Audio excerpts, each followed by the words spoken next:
All right, we are live now. Apologize for the 2-minute wait. We had a little audio difficulty, so we'll call the meeting to order. This is work session meeting of August the 30th at 11 a.m. in preparation for our meeting. Of September, our meeting in September the 3rd after the Labor Day holiday. So what we have for our work session presentation is a utilities update on proposed water and sewer rate adjustments. Mr. Kemp is going to open the meeting with that particular topic, and he will pivot, I think, to North Carolina and to Dr. Barrett. Is that accurate? That is accurate. All right, it's all yours. Thank you, Mayor. Glad to be here.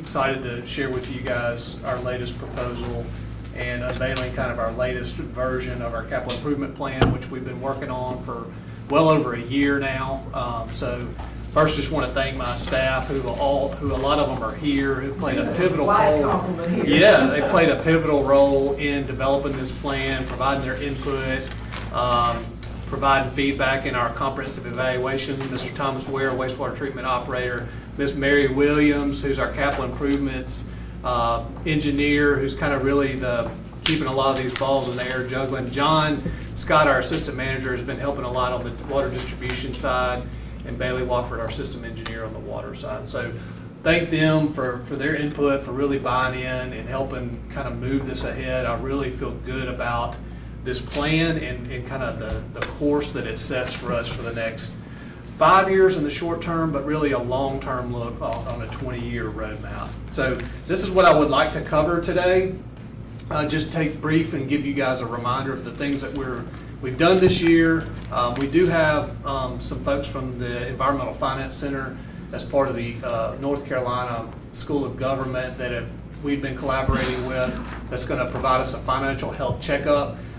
Really excited to share with you guys that, because I think it's a benchmark standard of where we stand compared to other utilities around the entire Southeast. One of the things that came out, and I think there's been some discussion in the last couple of months, is the water loss is one of the things that came out of the water evaluation. Just wanted to share with the mayor and the board what we've been doing and kind of what our plan is going forward. Go over the capital improvement plan, tell you a little bit about how we developed it, how we prioritized it, and then give you guys a proposal of how to actually fund and execute the plan. I'm then going to turn it over to Dr. Barrett, who's been with us, and we've been collaborating for probably about 5 or 6 months now on getting our water and sewer rate model up to date, as well as coming up with different scenarios and proposals of how we could fund this capital improvement plan, both in the short and the long term. So really excited about all these things, and feel free to stop me at any point along the way. I do have a copy of this entire presentation in front of you, and then a full copy of the capital improvement plan printed on a larger piece of paper in the back. So these are some of the things. You've got PowerPoint, Joel's got it, and he put it on our website? It has not been put on the website No, yet. he's got it. So after we're done with this, if you put it on the website, we just want temporary. Certainly. Yes, Right. ma'am. Okay. These are some of the things that we've done, gotten finished. Again, thanks to all of our staff for really their hard work on this. Don't want to really dwell on this very much, but just to let you know, we've gotten a lot done. We have a lot of projects kind of on the runway ready to take off, and we have a lot in the flight as well right now. So a lot going on. Really proud of the comprehensive evaluations, again, kind of the backbone, if you will, of our capital improvement plan, and got those completed this year, and kind of really leads into what we're going to discuss today.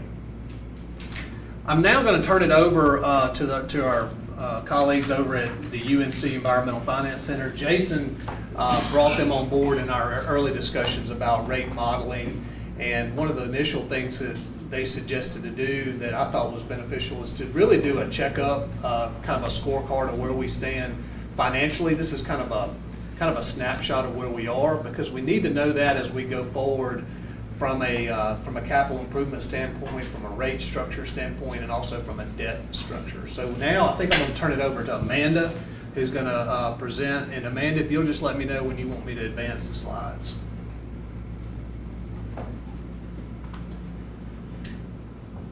Did we lose them already? Oh, there we go. Amanda, can you hear us?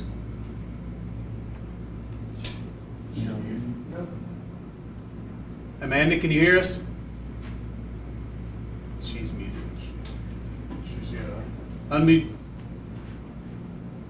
Unmute yourself on Google Meet.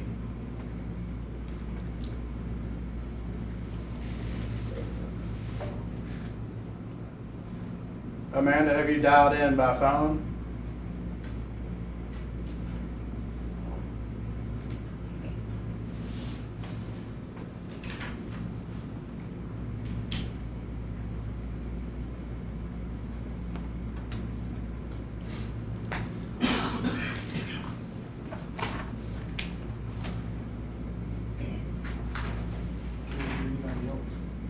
Justin, can you speak on the phone real quick? He's muted. Okay, now we've. Do you want me to go ahead and we can come back to this? Joel's going to work on getting that set up, and I'm going to continue to go through the rest of the presentation. And I'll specifically, if you'll skip to this sheet here, this talks a little bit about our water loss plan, and we'll come back to the financial scorecard. One of the things, like I said, that came out of our overall water evaluation is the water loss. And that's something that we immediately started taking action on. And this first slide talks a little bit about some of the things that we've done. I've got Bailey here, who's really helped kind of take this into action. Some of the things that we've done, you can see an entire water system map here in front of us.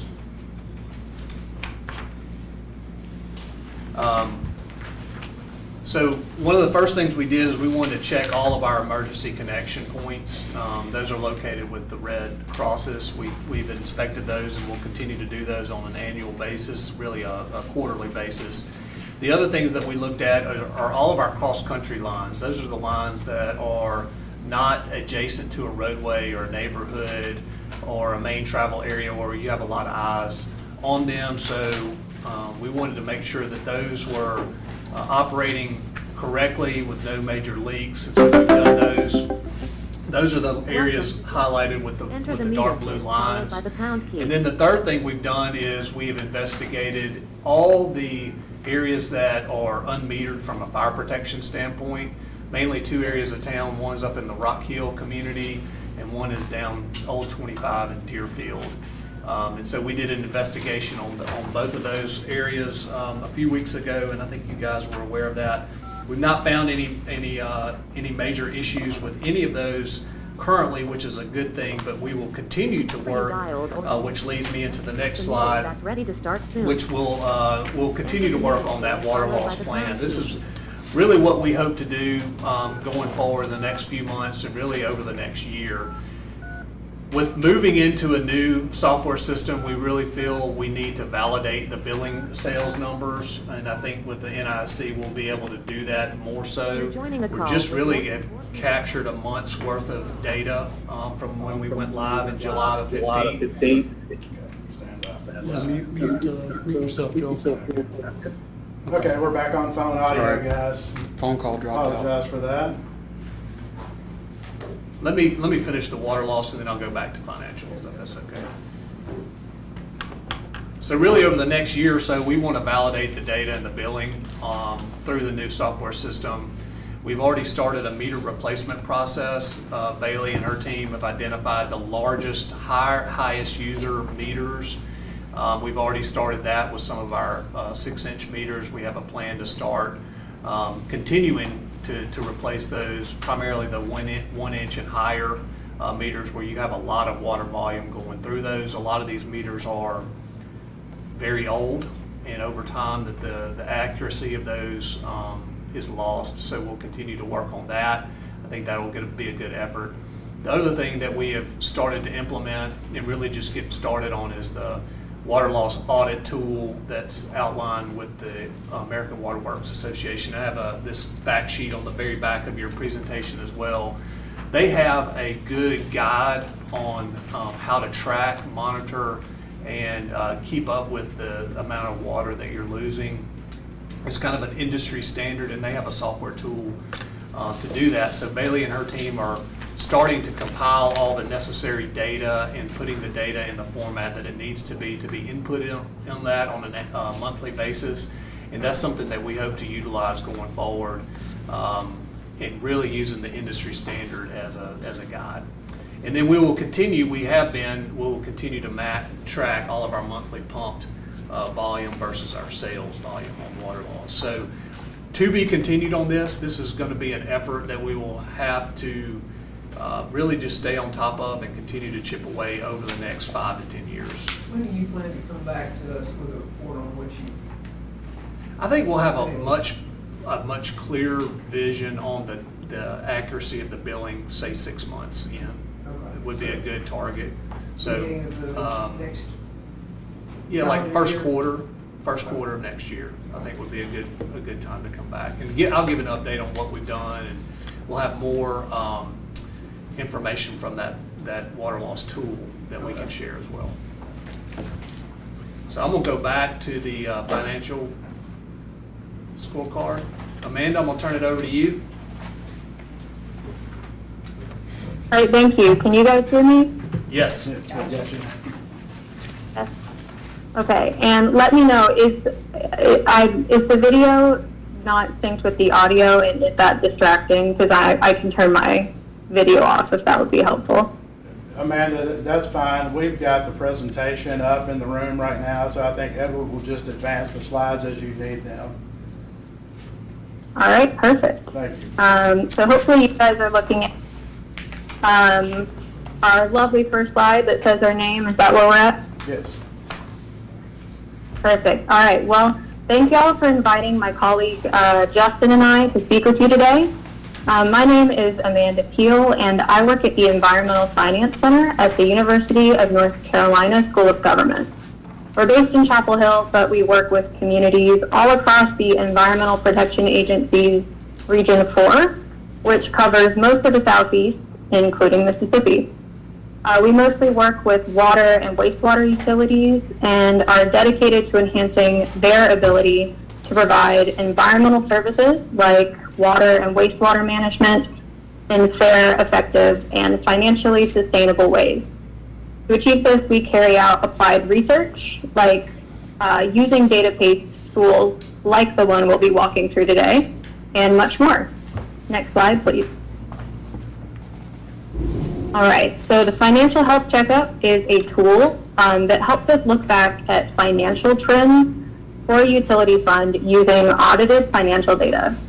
We use this information to calculate a series of key performance indicators, which tell us the strengths and weaknesses of the utility fund and allows for comparison to other utilities as well as industry standards, or what we'll be calling benchmarks or targets. Those benchmarks represent best practices, and we'll be referencing them as comparison points. However, every system is unique, and your utility's needs or goals may be different from these standards, so just something to consider as we walk through this assessment. And we will be going over this information pretty quickly, so I'm happy to answer any questions about these indicators or our targets as we go, or at the end of the presentation. Next slide, please. All right, so first up is the operating ratio. And this tells us, can you cover your operation and maintenance expenses with your revenues, which mostly comes from what you charge customers for services, plus a little more to save up for capital improvements, like replacing old pipes or building a new treatment plant. And that last piece is why we include depreciation in this calculation. So as your system gets older, you'll need money to replace it. So we encourage towns to be proactive about saving up some cash reserves.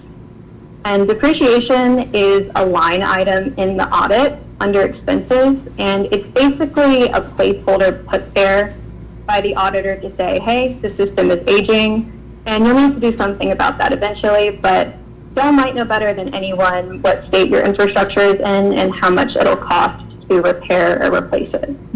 So if we excluded depreciation and just looked at revenues versus expenses, this would be a little higher, but as it is, Starkville's operating ratio is above our target of 1, and it's been trending upwards since 2021, which is encouraging. And basically, this means you're bringing in more money than you're spending. Next slide, please. The next up is the debt service coverage ratio. And this tells us, do you make enough revenue to cover your operation and maintenance expenses plus your existing debt? We are missing some data, so we're only looking at the past 2 years, but this still tells us a story, and it's good news. So Starkville is above our target of 1.2, and it trended upwards last year, and this means y'all have the ability to take on some extra debt while still covering your O&M expenses. So the takeaway here is there are probably upgrades or repairs your system needs that may be expensive, and it may make sense to look into a loan to finance those projects. And if that's something you are considering, that's okay. You can do that and still have enough money to keep your system going day to day. And if anyone's wondering, why that target of 1.2? What does that mean? Not only does it represent a best practice, but some bond or loan covenants require this number to be anywhere from 1 to 1.5. And being in that range means your utility can comfortably pay back your debts with your current net income. Next slide, please. All right, this next indicator is days cash on hand, which tells us how much unrestricted cash, or another word would be cash reserves, the utility fund maintains. Another way to think about this is how many days can the utility pay for its daily expenses like O&M, debt, interest, and taxes if you were to suddenly stop bringing in revenue. Having healthy cash reserves protects the utility from revenue shocks, which can be caused by emergencies like extreme weather or a pandemic that may prevent you from collecting bills. And we typically recommend keeping several months worth of cash on hand. And it looks like Starkville is currently above that target. So this means y'all could keep the lights on for about 7 months without bringing in any more revenue in case of an emergency. And Starkville's reserves have been decreasing over the last 5 years. And there was that big dip between 2019 and 2021. Now I can think of at least one thing that happened during that time that may have caused this, and y'all know your system best, so you may have a better idea of how those cash reserves were used, but even with that dip, this is still currently above our target. However, and this is one of those times where the target may change depending on your specific needs or goals. If you're considering directly financing some capital projects using these funds, or if you have other plans for them, you may want to build this back up, which means bringing in more revenue, which would probably mean raising rates. Next slide, please. Okay, and lastly, we have percent of capital assets depreciated. So this is another accounting number. It's the accountant's perspective on how much of your infrastructure has depreciated, or in other words, is nearing the end of its useful life. And it's only as accurate as the asset depreciation schedule they put together. We're also missing some data for this one, so we're looking at the last 3 years. But with all that in mind, this tells us that the percent of the percent of depreciated capital assets for your system has been pretty steady, but is hovering at just over 50%, which means that over half of your system's infrastructure is reaching the point where you might want to start thinking about getting it replaced. And this is pretty normal. It's a trend we're seeing with nearly every utility we work with. So the takeaway from all of this is Starkville's utility fund is in pretty good shape overall. There are some elements that may need focus, but when we look at all these key performance indicators together, what this tells me is now is a good opportunity to take advantage of this positive financial situation to address your system's aging infrastructure and start replacing some of these depreciated capital assets. Next slide, please.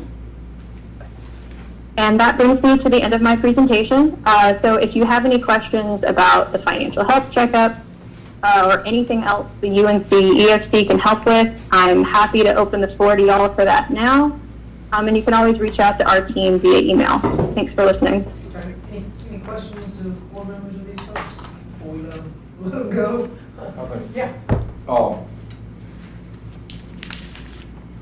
I have a question. I'm Hat Beatty, Alderman Ward 5 here in the city of Starkville. Is the 50% or just above 50% for us for assets, water sewer assets that reach their usable life? Is that normal throughout the country? What as an average, or what could you say to that? It's a great question. I'm not sure about an average, but I would say it is pretty typical, because basically all that's showing you is with numbers and visually is that, you know, those water and wastewater systems, they're getting old now. You know, a lot of them were installed 10, 20, 30, 40 years ago.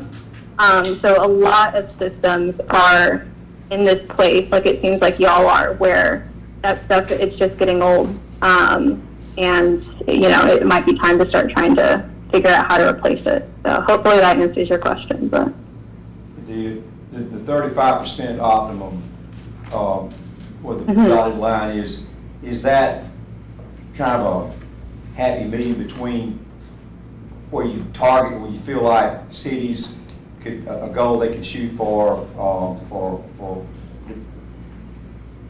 replacing capital assets and at the same time being able to reasonably pay for it and cash flow their systems and things like that. I mean, I guess optimum would be, you know, new pipes and new systems all over your city, but that may not be feasible from a financial standpoint. But how did you arrive to 35% on the target? that's a great question. So my understanding is the idea here is that, you know, the system is always going to need upgrading, you know, forever, because you get new stuff, it starts getting old, you eventually have to replace it. So I think the idea is once that number hits around 35, you know, that's like around a third of your capital assets. If you can be in a situation where you're not feeling the pressure in terms of like that stuff starts failing or it starts not performing at where you want it to, you only have to replace, you know, a third of it rather than half of it or 2/3 of it. So I think once that number starts hitting around 35, I think that's an indicator to say, let's look at what we can replace now, so that we're not, you know, put in a position in the future where we end up having, you know, feel like we have to replace a lot of it or half of it, which is, you know, probably going to put a lot more financial strain on y'all. And sorry, can you hear me? Okay. One thing I would also add to that is that depreciation can be an incredibly flawed, specific tool. So in other words, this is why we encourage people to try to get capital improvement plans in place and asset management plans in place, because when you're assessing like the criticality of your assets, in other words, what is absolutely irreplaceable and has to be replaced on time, that lets you get a lot more specific into, instead of this general idea that about half of our infrastructure is getting at the end of its useful life, we know, you know, ideally exactly which pieces need to be replaced and on what schedule, and we can be intentional with it. Noting your depreciation is a good way to start. It's a good place to start with this conversation, but ultimately it should push you towards a more intentional, specific plan for replacing assets. Anything else on the Thank you, no, Mayor. Thank you for your answers and for your presentation. Thank you. Anyone else? Okay. Alderman Moore, anything? No, ma'am. All right, thank you so much. We appreciate your patience with us working through our audio difficulties, and we appreciate your time. I Thank wanted y'all for to- having us.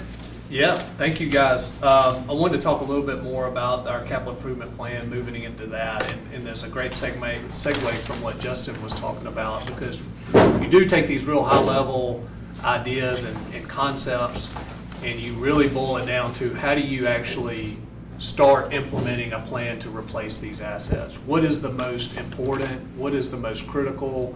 What is the sequence to actually do this? And how do you eat the elephant?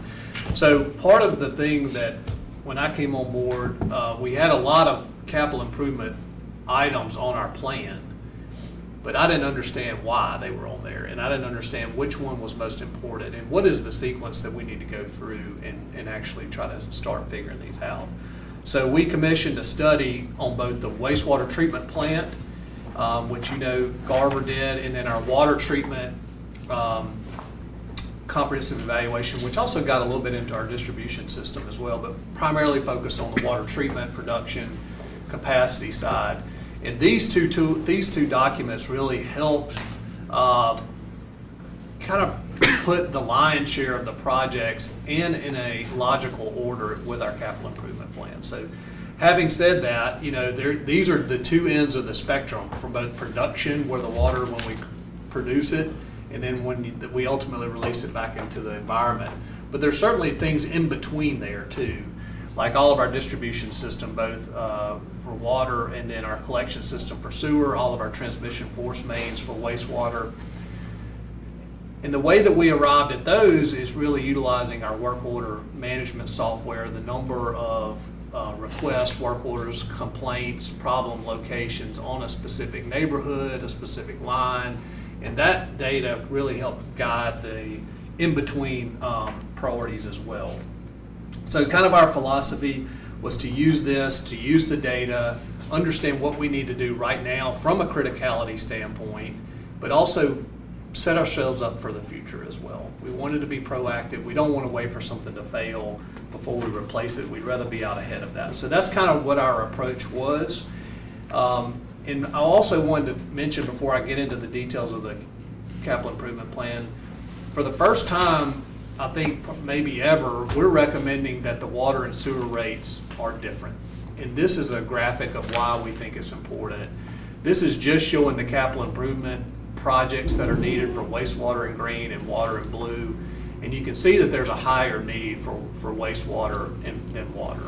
I think over time, as we collect the more accurate financial data from our new software, I think the O&M costs are going to reflect something similar to this, and we'll report back on that when we have that data.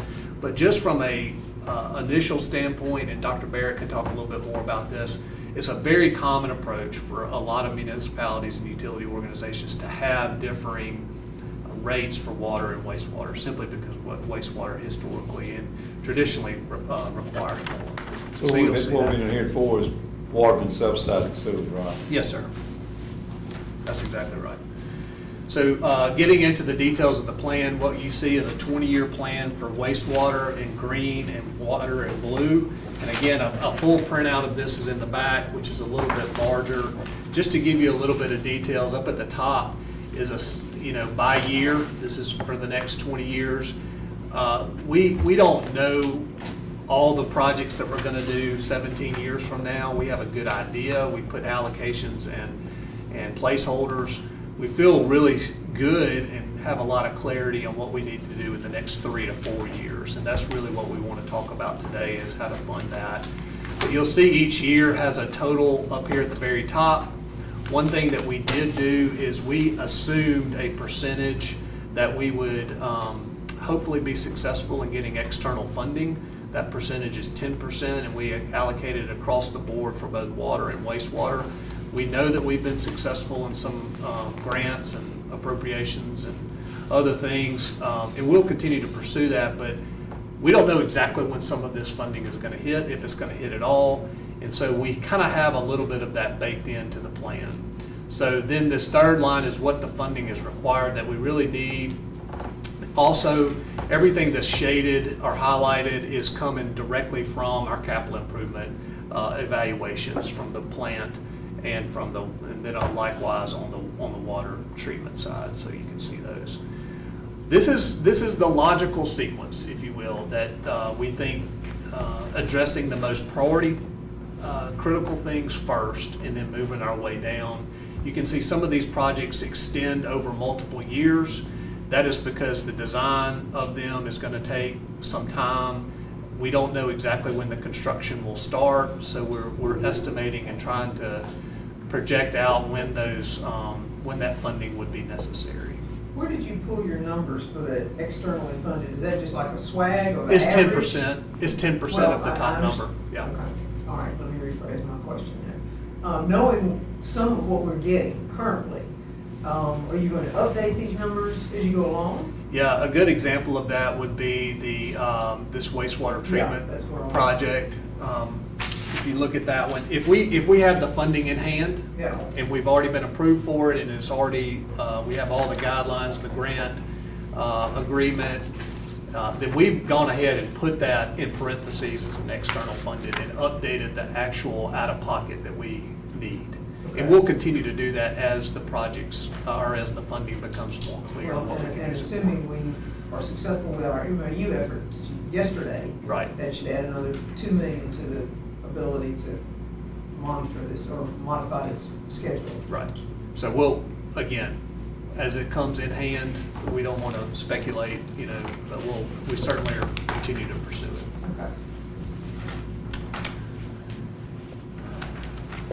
Happy to talk about any of these projects and where they stand, but the main emphasis is, again, from the evaluations and then the most problematic high complaint areas from our work order system.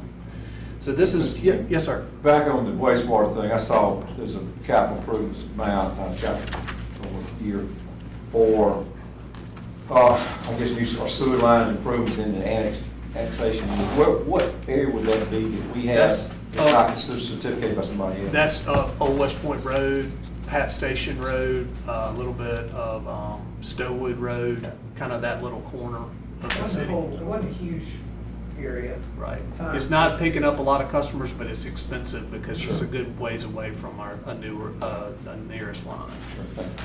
Yes, sir. And generally our hope on that one is we were hoping to pursue some of that with CDBG funding. Our current CDBG project is Henderson and Sand Road. We hope if we're successful with that, we'll move directly into that area being the next one. So we'll at least get a portion potentially of that project. And that should keep us within that 5-year timeline associated with the annexation. Thank you for bringing that up. So this is our project funding plan. Obviously, there's a lot of different ways you could fund this, but we're looking again at the next 4 years. We have about $2 million in our existing budget that we can allocate to capital improvement. I took $1 million of that and allocated to water, $1 million and allocated it to sewer. So this is the number, this top number is what you see from the top of the capital improvement plan, less the external funding, same with water.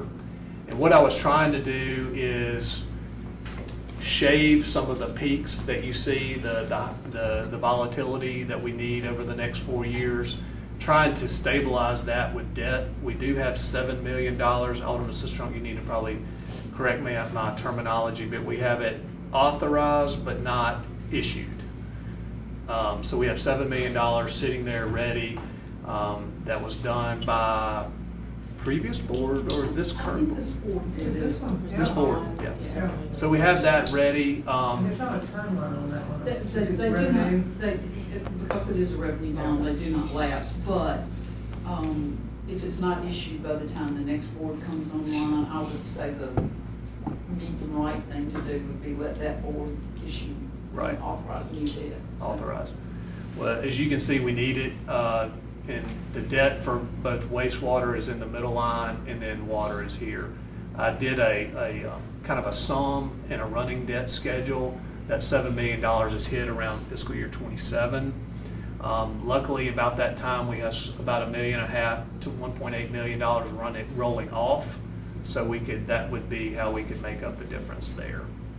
Can you go back to the slide before this on the water treatment?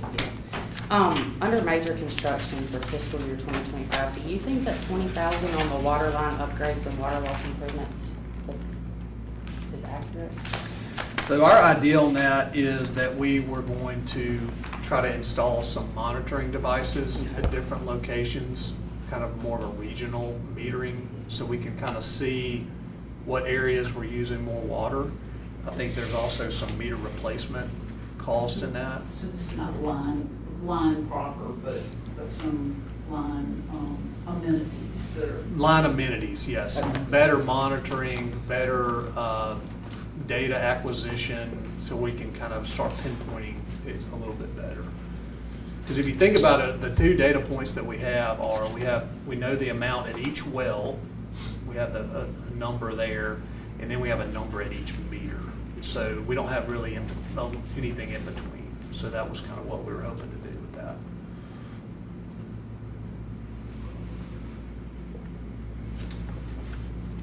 So this is just a different graphic showing that with Go the, back to that previous. Yeah. We're all schedule off here.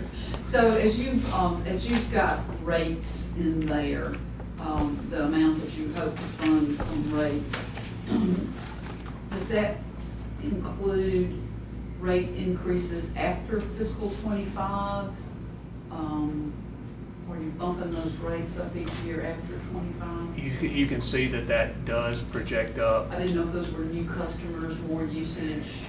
It could be those or future increases that the board would have to contemplate. I think there's some flexibility in that. You know, obviously, we're not locking into what the rates we're gonna do in 26, 27, 28. I think there's also flexibility in there if we're successful in other external funding that would offset the need to increase that. But there's also another piece of servicing that debt that we'll also have to address in the future as well, depending on what that looks like. So that's got a 15% bump from 25 to 26 for wastewater. Is that sort of the same amount that you projected for all 4 years? It's round numbers trying to get the debt to a manageable level. I wouldn't say it's a specific percentage per year. But obviously, if you can get the rates up to what that is a more maintainable level going forward, that we're talking about $300,000 for wastewater, which we'll need to figure out. That's a lot easier than to find $2 million. Sure. And that can kind of come through some slight shifting of projects and things of that nature. Sure. Same thing with water. You're talking about a $200,000 to $300,000 for 25 to 26. And continued effort on getting those. Exactly, the grants. And look, worst case scenario, we issue more debt. So that's that, just a little different graphic showing the existing capital. And then this is what the stack looks like for the water. You can see the baseline at the bottom is the existing capital. The rates are in the middle. To your point, Alderman Sistrunk, you can see a stair step of that. And then the top is the debt, which is trying to take out some of those higher peak years. And then the same thing with, let me talk about that, yeah. So when we were going through this, one of the things that we were contemplating with Dr. Barrett is, what do we need to try to target from a water standpoint? And that was the first, we went through several iterations of this, but we think that the $1 million is the target, what we need to shoot for on rates to try to get to a manageable level. Obviously, you can move that up or down, but it has a offsetting impact if you increase the debt or reduce the debt, for example. In year, let's put it, rates increase each year, or is this just, are we just accumulating money? We're generating the money, there's an accumulation of debt, rate-related capital that builds up, because we're not, or is it, we got a rate increase built in all 4 years? We need to evaluate the rates every year. Yeah.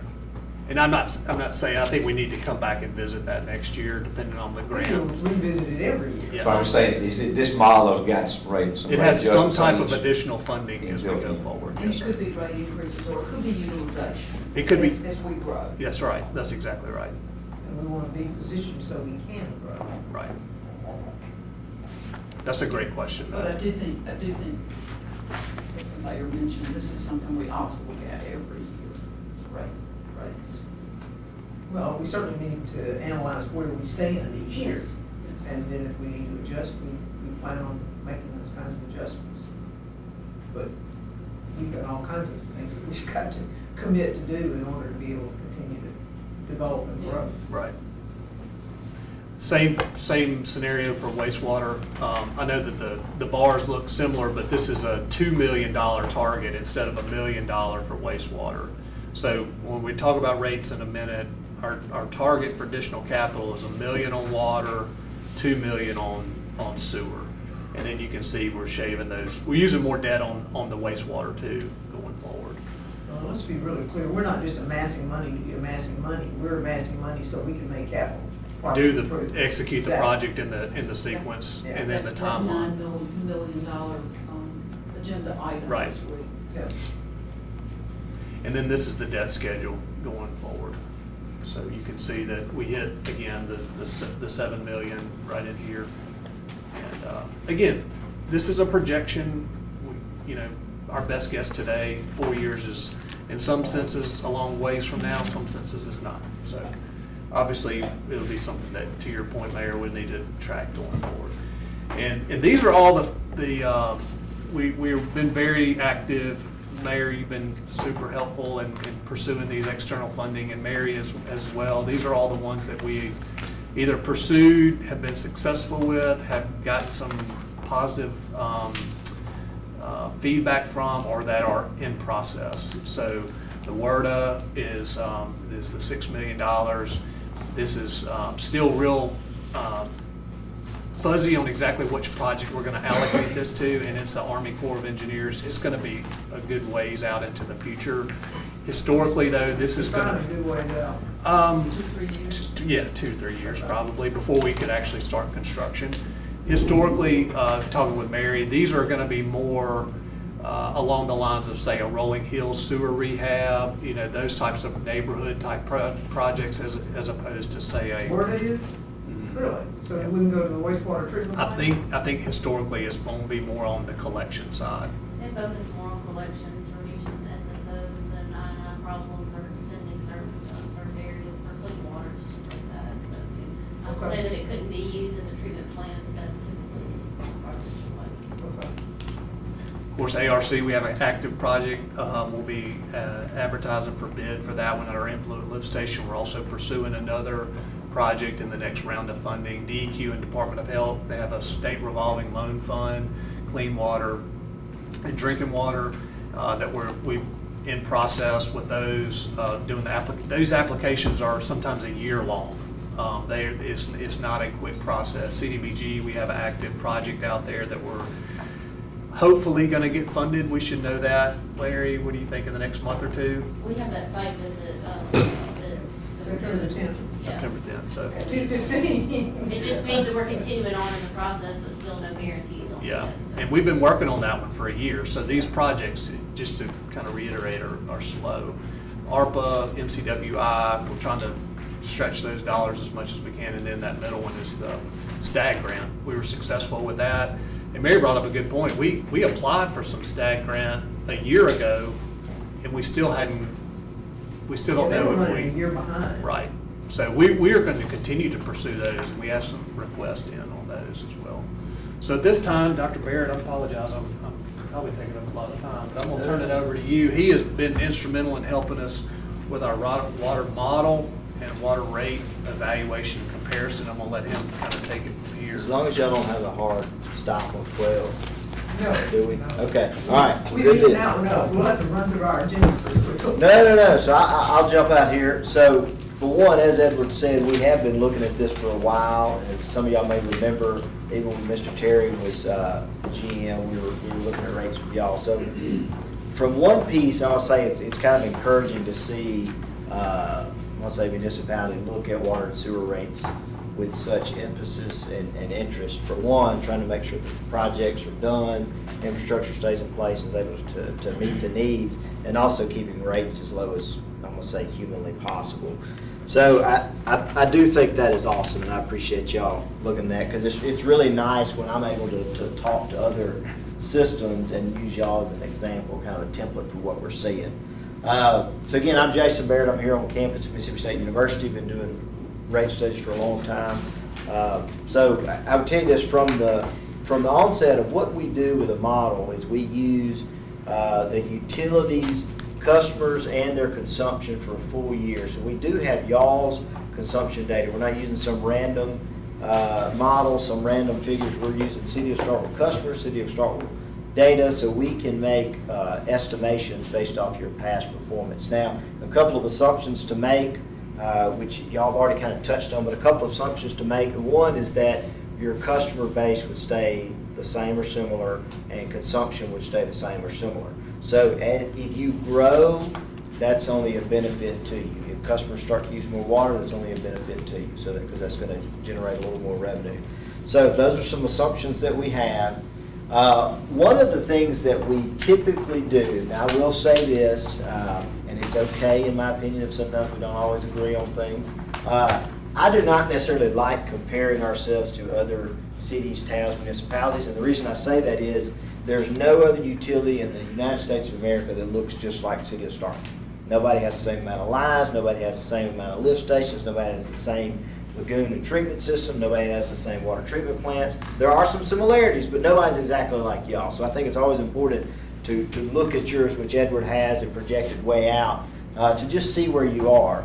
But I'm very conscious of us knowing where we fit within the communities that surround us and the communities that are in the state of Mississippi. Now, in my selfish opinion, I would love to see Tuscaloosa, Oxford, Knoxville. I'd love to see the SEC cities compared to us, because to me, that's who I think we need to be comparing ourselves to, and not Mathiston down the road or Kosciuszko or anything. But in the vein of Mississippi and Mississippi perspective, Mr. Terry and Edward and I, we wanted to look at some towns that were similar to us in size, kind of treatment, potentially age of infrastructure and what we're needing. So these are the utilities that we selected. Picayune, which is down in Pearl River County, if anybody's familiar with that, South Mississippi. You've got Vicksburg, it's a river town just west of Jackson. You've got New Albany that's north of us. Meridian, that's about 83 miles south of us, similar age infrastructure. And then of course we have Starkville. And what I like to do here is we're making the assumption here that a lot of these utilities are seeing the same needs, they're seeing the same fluctuation in customer bases, they're seeing the same treatment, a lot of the same needs financially that you would have. So drawing these comparisons, and this is where y'all are right now, current rates that you have. So you see the three kind of pillars here, this bar chart. Picayune, this is just the base rate. So right now, City of Starkville, if I have a water meter and I don't necessarily use anything, I pay $6, okay? Picayune's at $18.50, Vicksburg is at $10.06, New Albany's at $7.50, Meridian's at $14.24, and we're at $6. Now do realize we allow for up to 1,000 gallons of use for that $6. Picayune allows for 3, Vicksburg allows for 2, New Albany's at 0, and Meridian's at 2. This trend line you see here is actually the average, so it helps us have a good visual of where does our rate fit with the average. So you can see the average of these comparables is $11.26, and we're at $6. So if anything, this should give us a little bit of confidence or peace that if we needed to raise that base, we're still within comparable cities in Mississippi. Now going into sewer, and as Edward touched on, and I'll get into that in just a second, for one, and y'all may be aware of this already, but y'all's audits for the last 2 years have already started separating water and sewer from a revenue and an expenses standpoint, which I think is phenomenal.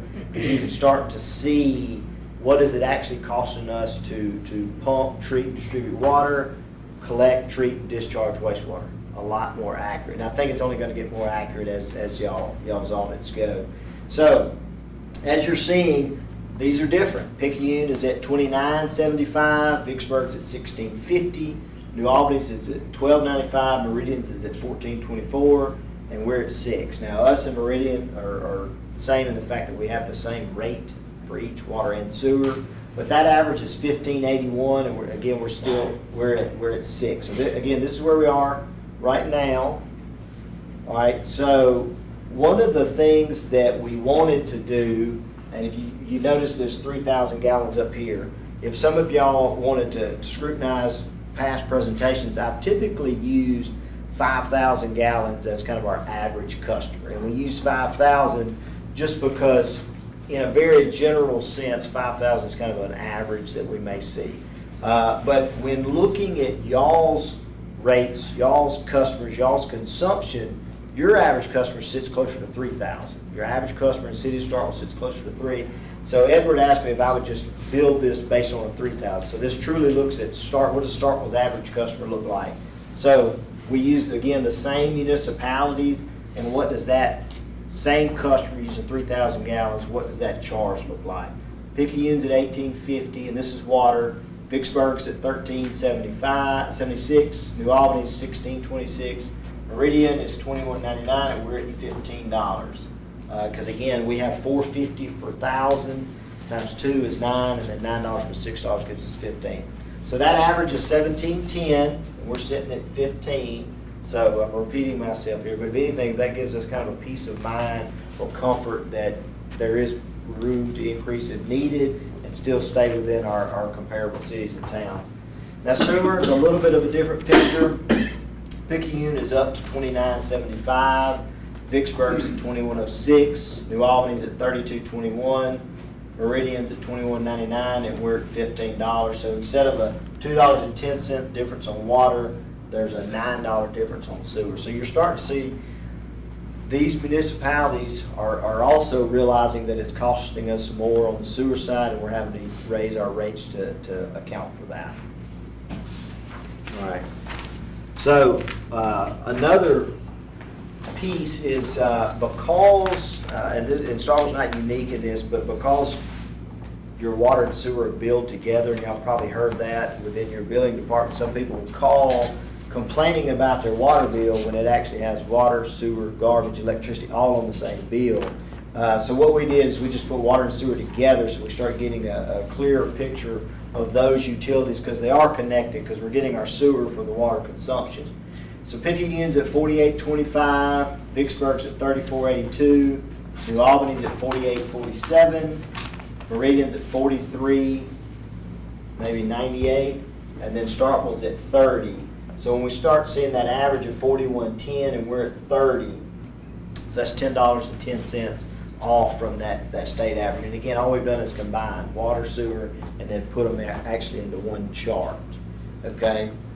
Now, one of the things that I must say we've met several times at, we've I must say sliced it a few different ways, is like right now. So you've got water and sewer, and what we did is knowingly kind of uncouple those rates so that they wouldn't necessarily be the same. And then the existing rate and the revenue, of course, we know what we're getting compared to proposed rates. And these proposed rates are definitely tied back to Edward's model that he just went through, those projections of revenue needs on the water and the sewer side. Now again, the mayor stated this isn't an increase just to generate a bunch of money so we can also, hey, we made a lot of money. To me, this is just working capital needed to keep the system up and to meet the needs of infrastructure that Edwards laid out through I think Neil Schaefer did y'all's comprehensive plan.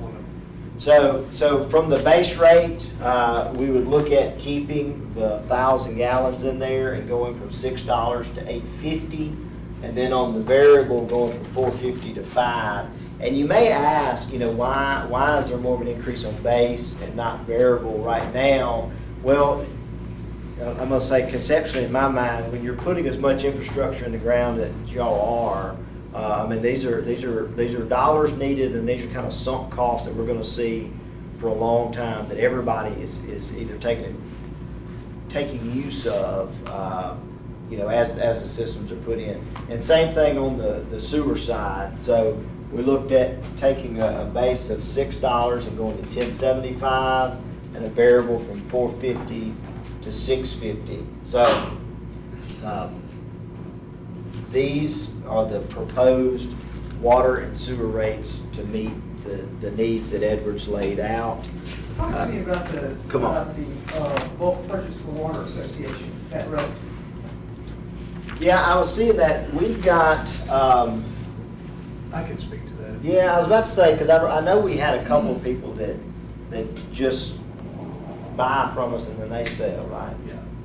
So the idea on that is, right now, we don't have a bulk purchase rate, but we wanted to have this in place just in case there's opportunities or needs for that in the future. So it's basically taking that variable rate that city customers pay and adding a 25% increase to that number. So the bulk purchase would be like the trim cane? It could be a trim cane, it could be another association that's needed nearby. And We tell had- me why they'd be paying less than our They're paying residents? more. They're paying more. Yeah. They're not paying the base rate. Instead of $450, they'll be paying $625. Instead of 5, their variable rate Yeah. would be $625. They're not paying. But they're not, okay, but it is as opposed to the $850 is where I was. Yeah. So that's less. But that's on the base, and I think Yeah, that may be a slight. the base would be a 20, so that's just the meter. Okay. But the volume of water for every 1,000 gallons, they're Okay. paying $625 instead of $5. That's. Yeah, I should have clarified Probably, that. but That's this what, is- In theory, they're not, they have their own infrastructure, and so they're not participating in the base rate because of that. they would pay this, they would pay a base rate because they would have a meter, but it would be the same as So you just a have one, meter, but it would be the base rate plus 25% too. But in the grand scheme, the big cost for them is the water. I mean, it might be what would be $850 times 1.25, it may be a $10 meter charge, but they may be paying $1 million or maybe using 1 million gallons, so they're gonna be spending $10,000 in bulk water variable use. Okay. And then, Edward, I'm gonna start on this one, I'm gonna get you to, is this a live? Touch this. Okay, sorry. So the 1867 and the 29, I'm gonna get you to talk about Yeah. that, but, so y'all do have some customers, I think it's Rock Hill, Mr. Terry, out there, that they have their own water, but y'all provide sewer. In Deerfield. In Deerfield? Okay. So y'all have a couple of systems that y'all provide that service for, so y'all just charge a uniform rate to them per customer? Yeah, and I can tell you how that calculation happened. We collected, when we were doing the billing for Tolkien Warrior in the Deerfield community, we took average usage over a year's period for all 85 of those customers, and the average number was like 2,830 gallons that they used per month. So what we did is we took the same base rate and variable rate for that volume of water and applied it to a fixed charge. And so on the proposed, take the same volume of water and applying the new rates to that, which is how you arrive at the 2905. So it's just a more accurate charge for what they're actually using out there, because y'all are treating it, and if those same customers inside the city limits, this is what their sewer bill would be. Ms. Marlon? I do have a quick question. What do the variable rates look like for those other towns? With, back to, there was nothing on that. Like the ones that give 3,000 gallons on the base rate, they have 3,000 gallons of water. What does their variable rate look like? I've got And it's not that. something you have to get, right? No, we actually have that number. I just don't have it in there, and I Okay. could give it to you. We can get it to you, but it's cooked into that right there. that So if we 30,000. go here, so like for instance, with Picayune, 1850, that's gonna stay the same, but like Vicksburg, where it's 1006, so it's 370. So their variable's 370. And we go back here, New Albany for 0 is 750. So whatever the quick math on that, you're at about, was that 875? So they're $3. $4, somewhere in that range. And then Meridian at $28.99, so 14. So they're, About what was that, $8. $6, $7. $7? Yeah. So there's about $7 a thousand. But again, I've got a chart that's just on those as well. If we needed to drop that in there for another meeting, we can. I was just curious. Yeah. And like I said, we've got those, we need to look at that. And again, same trend lines and everything for it. Okay, so moving forward, so one of the things we wanted to do, and Edward asked if we would do, is we broke down each customer strata, and this is from a residential perspective, where your pockets or buckets of customers are. And then we wanted to see, so for one, you've got your average bill now, so this average bill column. So right now, with the rates and the customer breakdown, like this is what a customer would pay on the water side. So we look at the proposed rate, and then this next to last column, this estimated average bill, this is with the increase, and then the final column is what that bill would go up. So for instance, I typically fall in this $4,000 to $5,000, so my bill on average would go up $4.12. So to me, I feel like this is more of a kind of a community note or a talking point if anyone needs it, when homeowners may ask, well, how is that gonna affect me? So we know that at the minimum, from the low end folks, from 1,000 down, it's only going up $250, all the way up to our 9,000 to 10,000 gallon users, that's $411, and then this more than 10,000, that's a little skewed because everybody that's over 10,000 is all in that one bucket, so it goes up. So our range from lowest end all the way to up to the 10,000, you're going from $250 to $4.11. That's their average increase. And then we also did this for sewer, the exact same thing. So when we think about that average bill, so what they're paying now with the increase, what that increase would look like, and then the actual amount of increase. Now we're ranging from $475 up to $21.76, again for our up to $10,000 gallon users. But we did it for each class, water and sewer, and then each of those customer breakdowns. So if we actually have any customers that ask and inquire, we can give them with good confidence what their average increase would be. And then I think we compiled that. Yeah, we can look at that ourselves, so let's drop to that. Yeah, so then what we did is, again, because we put these all together, looking at what the average bill would look like and that increase. So if I'm, again, I'm gonna drop myself into this 4 to 5. So my bill is going to $59.16. So I would look at about a $15 increase in my bill. And again, that's across both water and sewer. But this gives us. The highest percentage of users is gonna be 4,000, 5,000 under, right? Yes, ma'am, Yeah. under here, that's right. You're in there, because you're looking at 25, you're 43, 57. So you're 57% of your customers are 3,000 down, and then you grab that, you're closer to 70% of your customers are 4,000 down. So you're in this, I'm trying not to touch the screen out here. So you're, the 1351. And I think our average user for residential is around 2,600 to 2,800 gallons. So you're looking at the $10 to $11 range. Yeah, right in here, this sweet spot here, no doubt. So when we think about, our lowest end people, they would see overall a $7.25 increase in that base. Any questions of Dr. Barrett or anyone while we have them here? Graduates, the more you use, the more you pay as a percentage, or more as a percentage of what you're paying, that goes up, correct?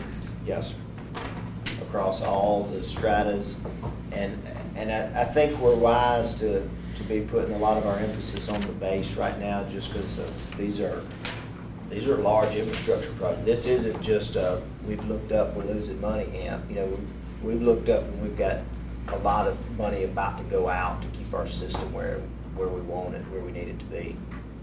In the 4,000 to 5,000 heavy user, the estimated total new bill would be $59.16 combined water and sewer, correct? Yes, sir.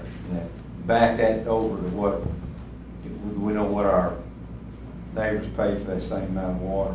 I mean, these comparison cities pay for that same amount of water and sewer total. Do we know that, or can we find You that? had this on 3,000, but not the 5,000. Oh, let's go to 3, that's just, Yeah. so that's comparison we can compare. Yeah. So 3,000 on our thing, new rate would be what, 48 something? It's 48, I Well, believe.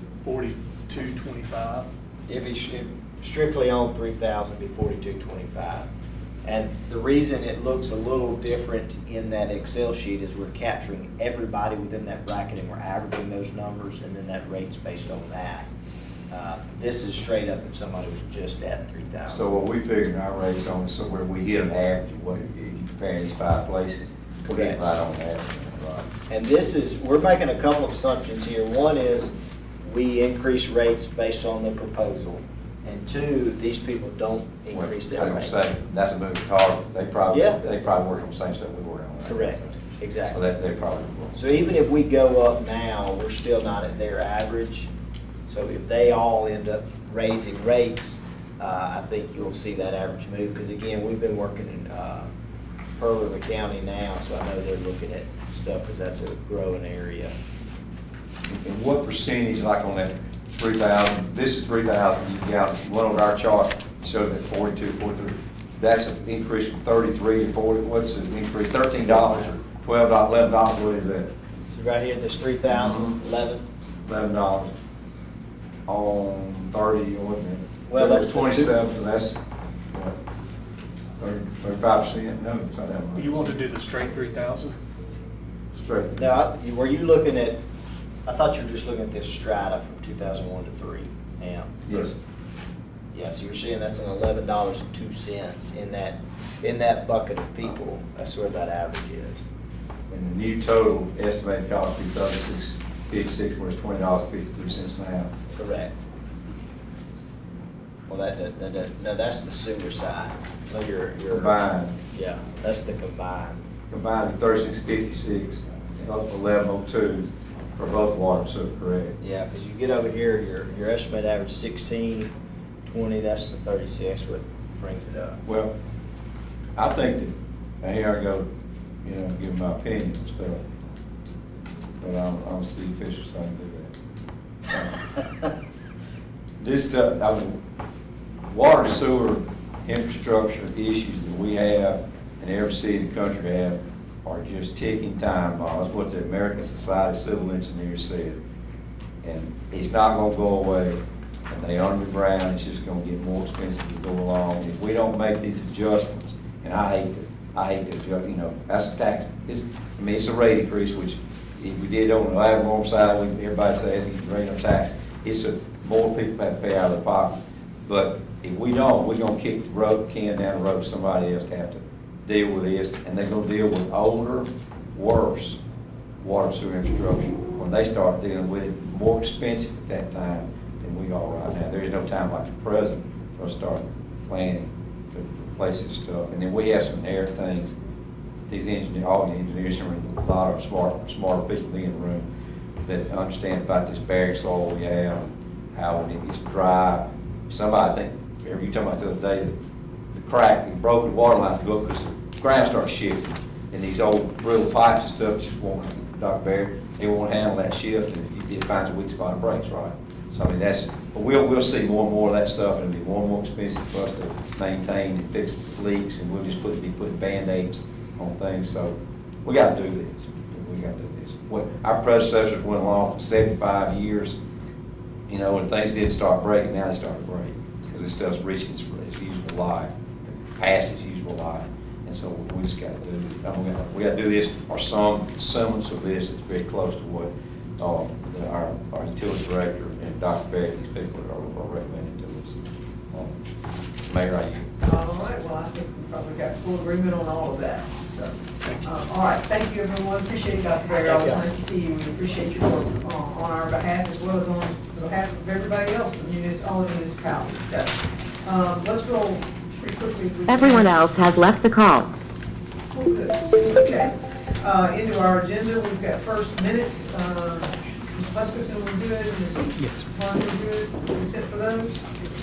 Okay, we've got a bunch of public hearings. We will have our millage with the consideration at that point in time. We'll have another public hearing on the adoption of the budget to go along with that. Then we've got the public hearings that we did not have last time as it relates to the manufacturing classrooms for Starkville High School and then Emerson Family School.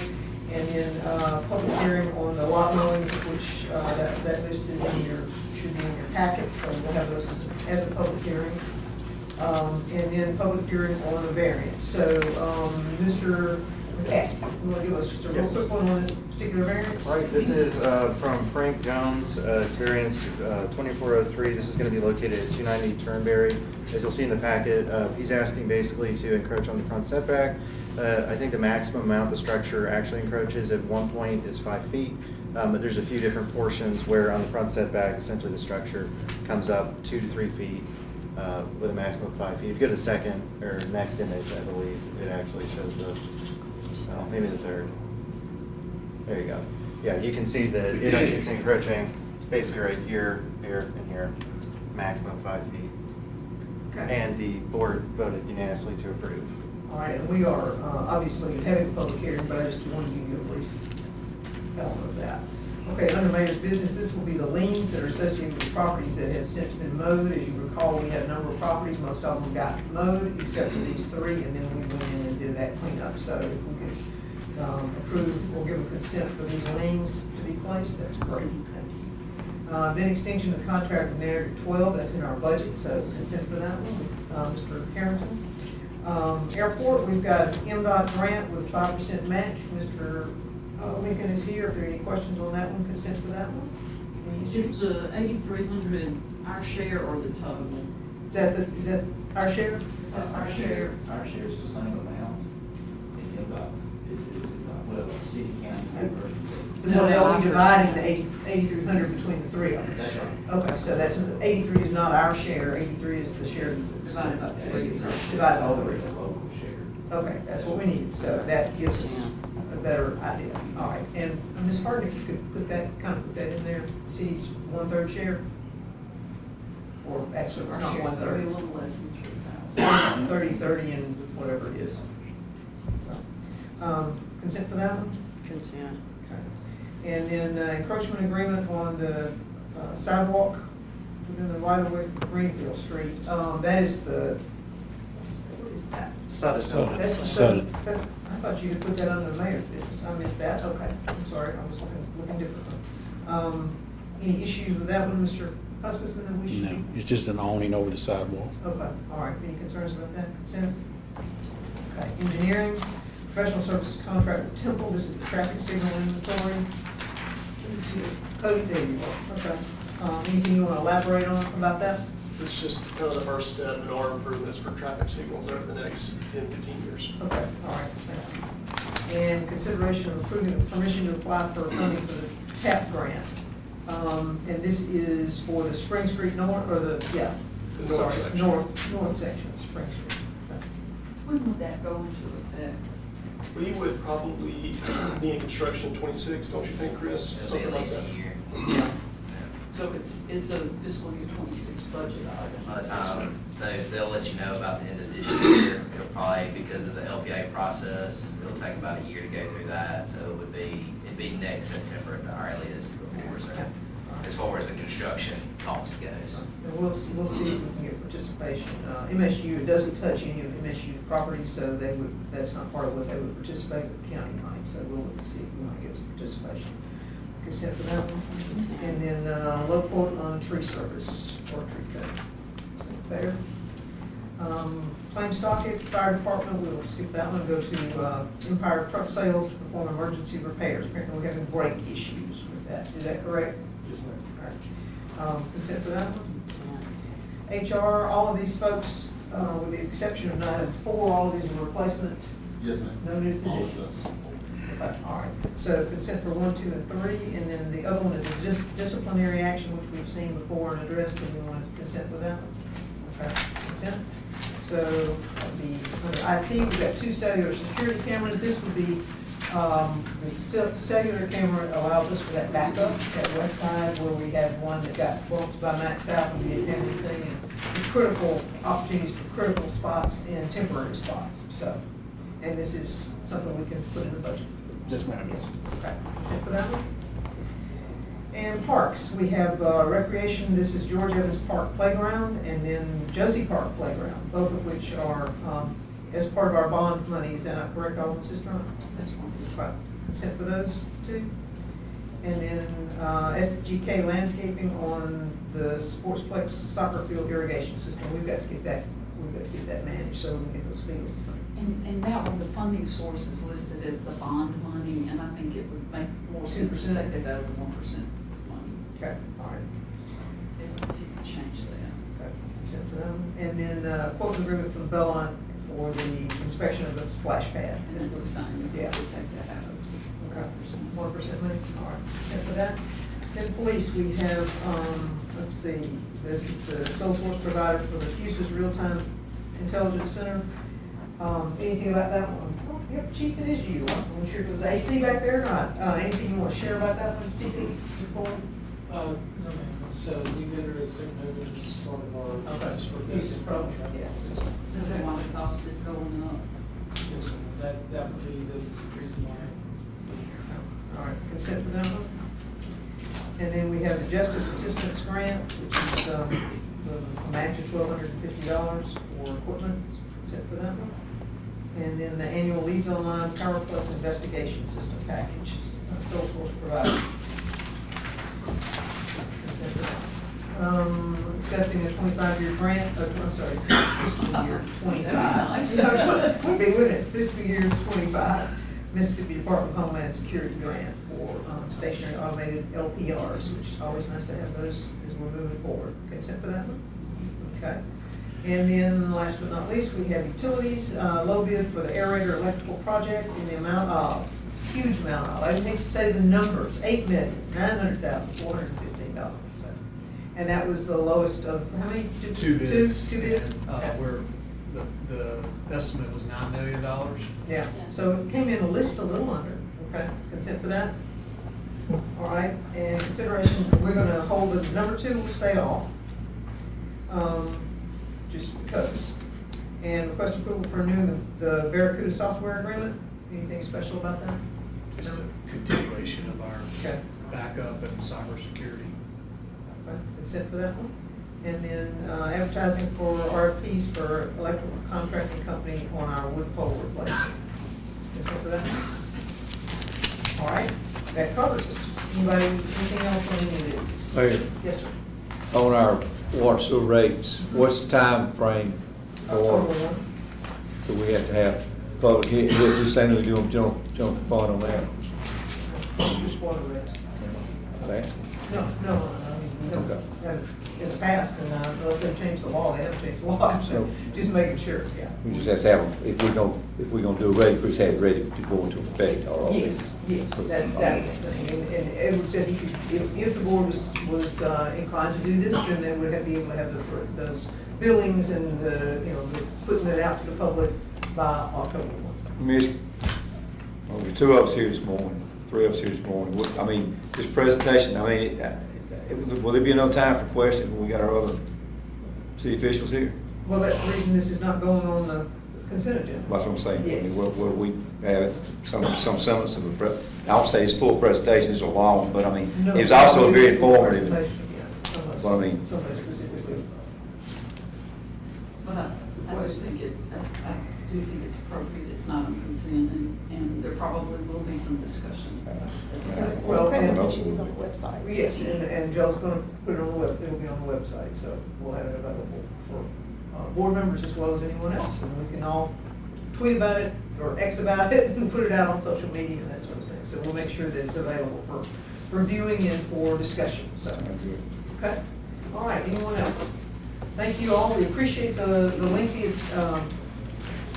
of the presentation being past our usual, but thank you very much for all the work that went into it and for everybody's participation. So we will stand in adjournment until September 3rd, and everyone have a great holiday, Labor Day weekend.